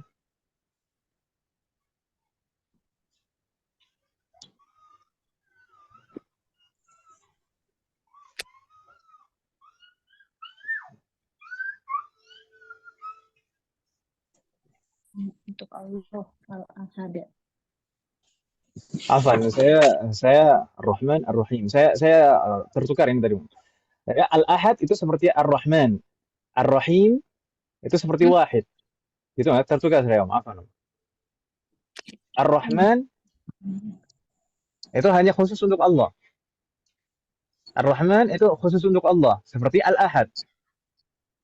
Khusus hanya boleh Allah saja yang menggunakan nama tersebut. Ar-Rahim itu seperti Wahid, itu boleh kalau misalkan kita menamakan misalkan anak kita Wahid atau Rahim, itu nggak masalah. Tapi kalau Al-Ahad dan Ar-Rahman itu ism yang mukhtasun billah, hanya khusus boleh digunakan oleh Allah saja. Gitu Ibu ya? Allah yang jami'an. Ar-Rahim. Ya. Oke. Baik. Kemudian al-awwal, seperti kita sebutkan tadi, al-awwal di sini maksudnya adalah yang maha pertama. Maksudnya la tidak alahu, tidak ada satupun yang lebih dahulu darinya. Tidak ada yang mendahului Allah. Gitu ya. Tidak ada yang mendahului Allah. Wal awwal. Semua makhluk itu ada setelah Allah. Nah, tidak ada yang mendahului keberadaan Allah. Kemudian al-qadim. Al-qadim, tadi sempat kita singgung, maksud kalian al-qadim ini sebenarnya bisa diartikan seperti al-awwal. Karena kalau al-qadim dinisbatkan kepada Allah, maka maksudnya adalah al-awwal. Tidak ada yang mendahuluinya. Tidak ada yang mendahuluinya. Tapi juga sebagian ulama menjelaskan di sini ada makna yang lebih detail daripada al-awwal, al-qadim ini selain mengandung makna tadi, juga mengandung makna bahwasanya Allah ini tidak membutuhkan kepada yang lain untuk menjadi ada. Allah ini tidak membutuhkan apapun tidak membutuhkan apapun untuk menjadi ada. Tidak membutuhkan bantuan yang lain untuk menjadi ada. Begitu Ibu ya? Ada yang melihat? Naam. Jadi makna qadim di sini berbeda dengan qadim secara bahasa yang mungkin kita pahami saat belajar bahasa Arab. Kalau kita belajar bahasa Arab, qadim itu artinya lama, ya kan Ibu ya? Iya. Kalau lama itu, kalau dikatakan lama itu berarti kan terikat dengan waktu. Ya atau ya? Iya. Sedangkan Allah itu sama sekali tidak terikat dengan waktu. Bahkan waktu itu adalah makhluk ciptaan Allah. Waktu itu ada setelah Allah ada. Ya atau ya? Nah, waktu itu ciptaan Allah. Jadi tidak mungkin Allah terikat dengan waktu. Dan ada juga yang bilang qadim itu bisa berarti ada yang sebelumnya. Enggak. Qadim di sini adalah qadim secara mutlak. Kalau qadim dinisbatkan kepada Allah, maka qadim secara mutlak maksudnya. Fahlahalina jami'an. Kemudian al-hayyu. Al-hayyu yang maha hidup. Naam, Allah itu maha hidup. Allah itu maha hidup. Maksudnya maha hidup apa? Allah itu, naam, Allah itu maha hidup dan tidak ada habisnya, tidak ada mati. Tidak mungkin Allah disifati dengan al-maut, tidak mungkin. Itu sesuatu hal yang mustahil Allah disebutkan dan disifati dengan maut. Jadi Allah itu maha hidup. Jadi umat sekalian, hidup yang merupakan sifat Allah di sini sangat berbeda jauh dengan sifat hidup yang dimiliki makhluk. Ya atau ya? Ya. Sangat berbeda jauh. Sifat hidup Allah itu sangat berbeda jauh dengan sifat hidup yang dimiliki makhluk. Karena makhluk memiliki sifat hidup ada akhirnya. Kehidupan manusia itu ada akhirnya, bakal mati. Dan hidupnya manusia itu mengalami perkembangan, mengalami pertumbuhan. Ya atau ya? Iya. Dan mengalami penurunan bahkan kalau sudah tua. Nah, adapun Allah itu maha sempurna. Allah tidak berubah. Allah itu tetap. Allah itu tidak akan mati. Allah maha kekal. Gitu ya, Bu ya? Maha hidup. Maksudnya di sini seperti itu. Kemudian al-qayyum. Al-qayyum maksudnya adalah dari kata qama sebenarnya Ibu sekalian. Al-qayyum itu maha berdiri sendiri. Maksudnya apa? Allah tidak membutuhkan kepada yang lain sama sekali. Allah itu tidak membutuhkan kepada yang lain sama sekali. Dan bahkan semua hal yang lain justru membutuhkan Allah. Ya atau ya, Ibu sekalian? Yes. Semua hal yang lain membutuhkan Allah. Naam, semua hal, semua makhluk itu ada atas kehendak Allah. Semua itu membutuhkan Allah. Semua membutuhkan kehendak Allah, semua membutuhkan pertolongan Allah, semua membutuhkan rahmat Allah. Dan bahkan kemarin sempat kita sebutkan di kelas kemarin, kelas yang hari Ahad kemarin, misalkan dalam syariat, pada hakikatnya semua hal yang diwajibkan kepada kita itu kalaupun tidak diwajibkan itu sebenarnya kita yang butuh. Sholat seandainya sholat itu tidak diwajibkan kepada kita, sebenarnya kita yang butuh sholat. Ya atau ya? Yes. Nah, jadi kita makhluk itu seperti itu sifatnya. Makhluk itu serba kekurangan sifatnya. Selalu membutuhkan kepada Allah. Adapun Allah sebaliknya, Allah itu sama sekali tidak membutuhkan kepada selainnya. Kemudian al-baqi, ad-daim, dia hampir sama. Al-baqi, sudah kata baqa itu kekal. Kekal selamanya. Jadi kekal itu maksudnya apa? Tidak akan tidak akan berakhir. La yalhaquhu adam. Tidak akan pernah berakhir. Keberadaan Allah, eksistensi Allah itu akan selamanya ada. Ad-daim di sini maksudnya adalah yang tidak pernah berubah. Ad-daim di sini tidak pernah berubah. Karena yang tadi kita sampaikan tadi Mas sekalian, yang mengalami perubahan itu adalah makhluk. Ya kan Ibu ya? Yang mengalami perubahan itu adalah makhluk. Adapun Allah itu daim. Tetap tidak mengalami perubahan. Sama dengan permanen, Ustaz.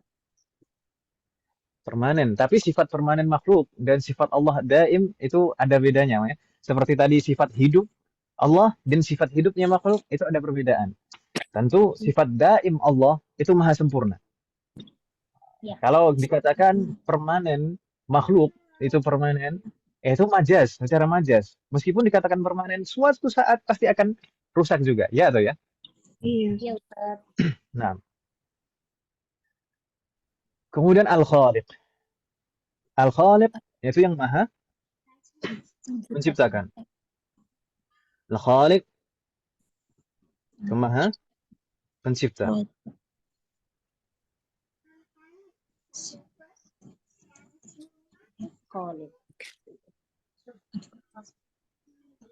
Allah bersabda dalam Al-Quran, Wallahu khalaqakum wa ma taf'alun. Wallahu khalaqakum wa ma ta'malun. Wallahu khalaqakum wa ma ta'malun. Allah menciptakan kalian dan apapun yang kalian kerjakan.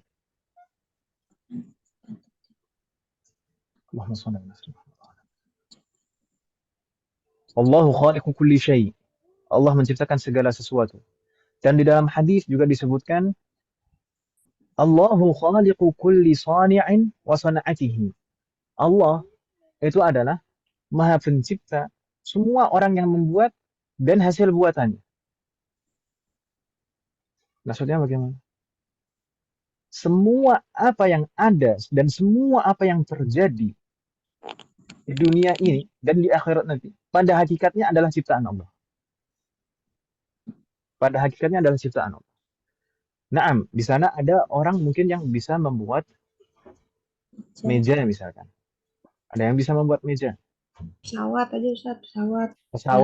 Pesawat yang bisa terbang. Pada dasarnya Allah lah yang menciptakan orang yang membuat pesawat itu.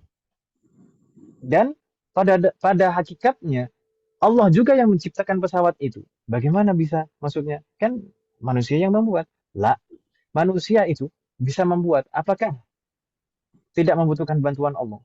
Dia bisa membuat. Itu pertama, dia mendapatkan pengetahuan dari Allah. Kemudian dia mendapatkan kemampuan qudrah dari Allah. Ya atau ya? Iya. Dan dia mendapatkan taufik keinginan juga dari Allah. Betul. Kemudian semua bahan-bahan siapa yang mengadakan? Apakah dia sendiri? Lah, Allah semua yang mengadakan semua bahan-bahannya. Ya atau ya? Naam. Pesawat itu pada hakikatnya juga ciptaan Allah. Jadi semua yang ada di dunia ini semuanya adalah ciptaan Allah. Dan bahkan para ulama mencontohkan misalkan suatu perbuatan. Jika seandainya saja di sana la qadarullah ada pembunuhan misalkan. Ada seseorang yang membunuh, ada seseorang yang misalkan menusuk orang lain, kemudian orang tersebut terbunuh. Pada hakikatnya semuanya itu adalah ciptaan Allah.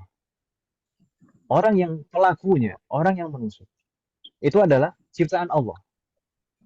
Kemudian keinginannya, perbuatannya, kemudian kekuatannya, itu juga ciptaan Allah. Kemudian benda, alatnya juga ciptaan Allah. Dia bisa menggerakkan gitu juga atas kudrah, kekuatan ciptaan Allah. Kemudian matinya orang tersebut itu juga atas kehendak dan ciptaan Allah. Gitu ya, Bu ya. Semoga Allah memberikan taufik kepada kita semua. Dan di sini umat sekalian, mungkin di sana ada syubhat yang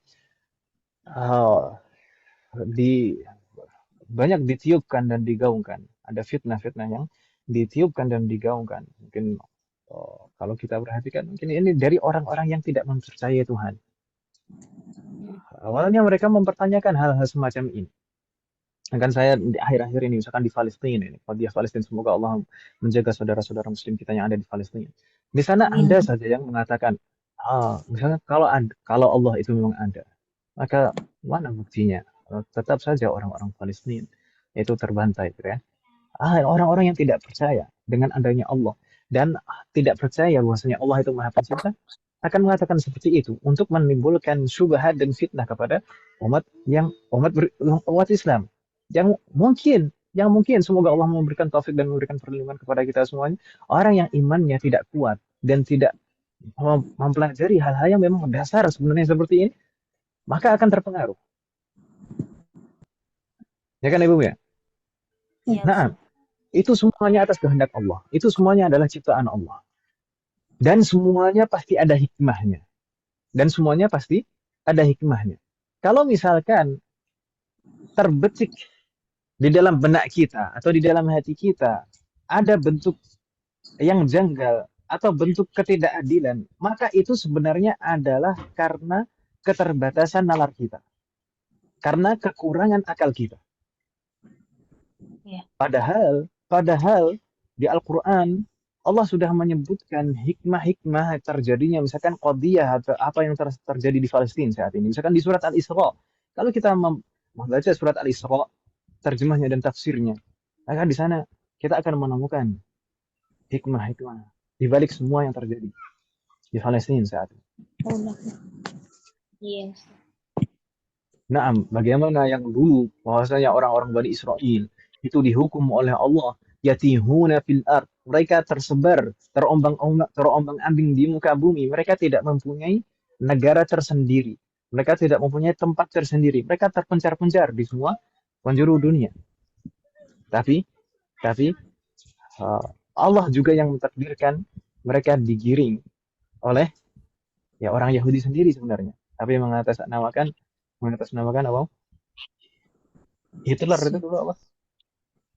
Nazi. Nazi kan berkedoknya saja. Itu pada hakikatnya Hitler itu juga orang Yahudi. Mereka ingin menggiring orang-orang keturunan Yahudi untuk berkumpul di satu tempat, yaitu di Palestina. Semuanya mengungsi di Palestina. Itu juga atas kehendak Allah. Kenapa? Justru disitulah sebenarnya hikmah Allah memberikan kemudahan bagi umat muslim. Nanti di akhir zaman, saat terjadi peperangan yang telah dikabarkan oleh Rasulullah antara umat Islam dan orang-orang Yahudi, untuk memudahkan umat Islam memerangi orang-orang Yahudi, untuk memudahkan umat Islam untuk memerangi orang-orang Yahudi. Seandainya saja orang-orang Yahudi itu masih tersebar di seluruh penjuru dunia, akan sulit untuk memerangi mereka. Tapi dipusatkan orang-orang Yahudi itu di Palestina. Itu atas hikmah dari Allah. Dan kalau misalkan, di sana umat Islam sekarang sangat memprihatinkan. Semoga Allah melindungi mereka semuanya. Nah, itu juga ada hikmahnya. Kalau kita perhatikan sunnatullah, setiap kaum itu ketika sampai di titik paling rendah, maka saat itu juga lah akan dekat pertolongan Allah. Ketika umat Islam semakin terpojok, semakin tertindas, maka saat itulah pertolongan Allah semakin dekat. Semoga Allah menolong kita semuanya dan memberikan kekuatan kepada kita semuanya dan menolong saudara-saudara kita di Palestina, khususnya di Gaza. Amin. Nah, kemudian di sini umat sekalian kita lanjutkan sedikit Ar-Razzaq. Ar-Razzaq itu apa Ibu sekalian maknanya? Yang Maha memberi rizki. Naam. Allah lah yang Maha memberi rizki. Maksudnya memberi dan membagi dengan adil. Termasuk rizki adalah makanan, minuman. Termasuk rizki juga adalah pakaian, tempat tinggal. Dan sebenarnya semua hal yang kita rasakan, baik kita sadari maupun tidak kita sadari, itu semuanya adalah rizki dari Allah. Ya atau ya? Allah jami'an. Ya Ustaz. Dan umat sekalian, termasuk rizki adalah ilmu. Termasuk rizki adalah ilmu. Kita tahu bahwasanya ada orang-orang yang diberi ilmu yang banyak, ilmu yang lebih daripada orang lain. Itu rizki dari Allah. Ada orang yang tidak tahu sama sekali. Itu rizki dari Allah. Makanya hendaknya kita selalu memohon kepada Allah untuk diberi tambahan ilmu. Sebagaimana bahkan Rasulullah sendiri pun mencontohkan sendiri kepada kita, ya kan Ibu Mes? Untuk selalu berdoa untuk diberi tambahan ilmu. Dan semoga ilmu kita bermanfaat. Dan termasuk rezeki juga umat sekalian. Dan termasuk rezeki juga adalah kemampuan dan kesempatan untuk beribadah. Kesempatan, kemampuan, keinginan untuk beribadah, itu semuanya juga rezeki dari Allah. Makanya kalau kita perhatikan, orang itu berbeda-beda dalam hal ibadah. Ada yang dia bisa sholat malam rutin setiap hari, tapi mungkin tidak bisa melaksanakan puasa sunnah. Entah itu puasa sunnahnya Senin Kamis atau puasa Daud, ya kan Ibu ya? Ada yang bisa puasa Daud, gitu kan? Terus puasa Daud, tapi mungkin nggak bisa menghafal Al-Quran, ya atau ya? Iya. Jadi kesempatan, kemampuan, keinginan untuk melaksanakan ibadah itu juga merupakan taufik dari Allah Subhanahu wa taala. Jadi umat sekalian, maksud saya apa di sini? Ketika kita diberikan kesempatan untuk belajar, ketika kita diberikan ilmu, kemudian kita diberikan kesempatan, diberikan kemampuan dan keinginan untuk melaksanakan ibadah, itu jangan pernah sekali-kali kita merasa sombong. Jangan pernah sekali-kali kita merasa sombong. Kita tidak akan pernah bisa seperti itu tanpa taufik dan pertolongan dari Allah Subhanahu wa taala. Kita tidak akan pernah mencapai titik seperti itu tanpa taufik dan pertolongan dari Allah Subhanahu wa taala. Jangan pernah kita menganggap orang yang tidak seperti kita itu lebih rendah dari kita. Jangan pernah menghina atau merendahkan, menganggap remeh orang yang tidak seperti kita. Bisa jadi karena Allah begini umat sekalian. Bentuk kesombongan itu berarti bentuk kita tidak mensyukurinya. Dan saat seorang hamba tidak mensyukuri nikmat, biasanya Allah akan menghukumnya dengan mencabut nikmat tersebut. Wal'iyadzubillah. Semoga Allah melindungi kita darinya dan semoga Allah selalu memberikan taufik kepada kita semua. Amin. Bisa jadi orang yang kita anggap rendah, orang yang kita anggap tidak lebih baik dari kita. Bisa jadi nanti akhir hayatnya lebih baik dari kita. Dan siapa yang bisa menjamin akhir hayat kita? Ya kan Ibu? Semoga Allah selalu memberikan keistiqomahan kepada kita semua.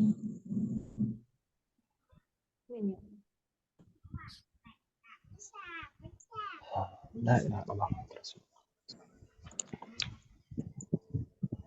Baik, afwan umat sekalian, ini waktunya sudah berlalu sangat jauh sekali. Mungkin kita cukupkan sampai di sini dulu umat sekalian.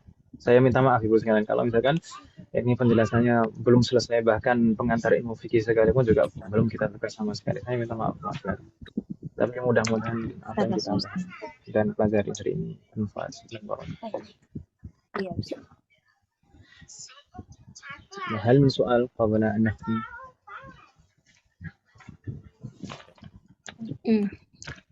Nampaknya tidak ada ya. Kalau mungkin dipaksakan ada pertanyaan atau tidak, mungkin nanti pertanyaannya Ustaz kapan selesainya. Iya Ustaz. طيب نكتفي بهذا القدر نرجو الله أن ينفعنا وأن يباركنا فيما تعلم. Semoga apa yang kita bahas dan pelajari hari ini bermanfaat dan barokah.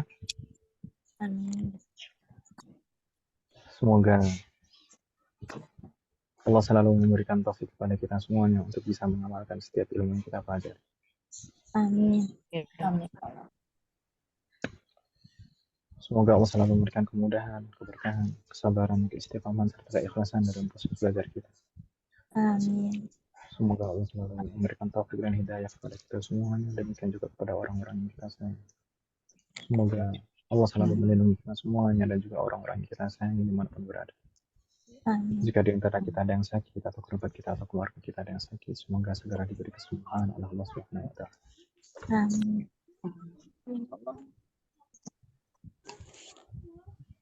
Semoga Allah menjadikan kita semua termasuk hamba-Nya yang saleh dan salihah dan bertakwa kepada. Semoga Allah menjadikan anak kita menjadi anak keturunan yang saleh dan salihah, dan semoga terlahir dari mereka adalah saleh. Amin. Semoga Allah mengumpulkan kita bersama dengan keluarga kita dan anak keturunan kita di surga Firdaus. Amin. Semoga Allah selalu melindungi negara kita dan memperbaiki kondisi negara kita. Amin. Semoga Allah mengampuni semua dosa-dosa kita, baik yang lalu maupun akan datang, baik yang kita lakukan secara sembunyi dan pemerintah. Semoga Allah mengampuni semua dosa-dosa kita dan menerima semua amal kita. Semoga Allah mengampuni semua dosa orang tua kita dan guru-guru kita dan menerima semua amal ibadah kita. Semoga Allah selalu memberikan keberkahan dalam setiap urusan kita, termasuk dalam ilmu, waktu, dan usia kita. Semoga Allah memberikan kepada kita semuanya husnul khatimah. Semoga Allah selalu melindungi dan memberikan pertolongan kepada saudara-saudara muslim kita yang sedang berada di Palestina, khususnya di Gaza. Semoga Allah memberikan pertolongan kepada para mujahidin yang berjuang di sana. Semoga Allah menerima para syuhada yang telah gugur. Semoga Allah merahmati para korban jiwa di sana. Semoga Allah segera memberikan kesembuhan pada korban luka di sana.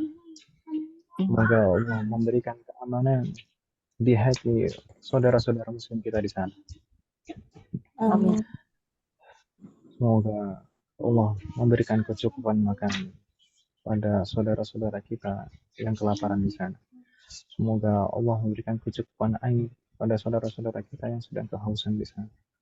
Semoga Allah selalu melindungi mereka.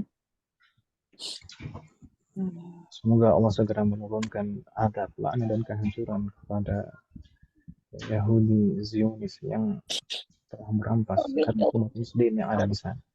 Semoga Allah segera menghancurkan adab dan memperandakan negara-negara yang telah membantu negara Israel untuk menyerang saudara-saudara muslim kita di Palestina. Amin. Wassallallahu ala nabiyyina Muhammadin wa ala alihi wa sahbihi ajma'in. سبحانك اللهم وبحمدك أشهد أن لا إله إلا أنت أستغفرك وأتوب إليك والسلام عليكم ورحمة الله وبركاته.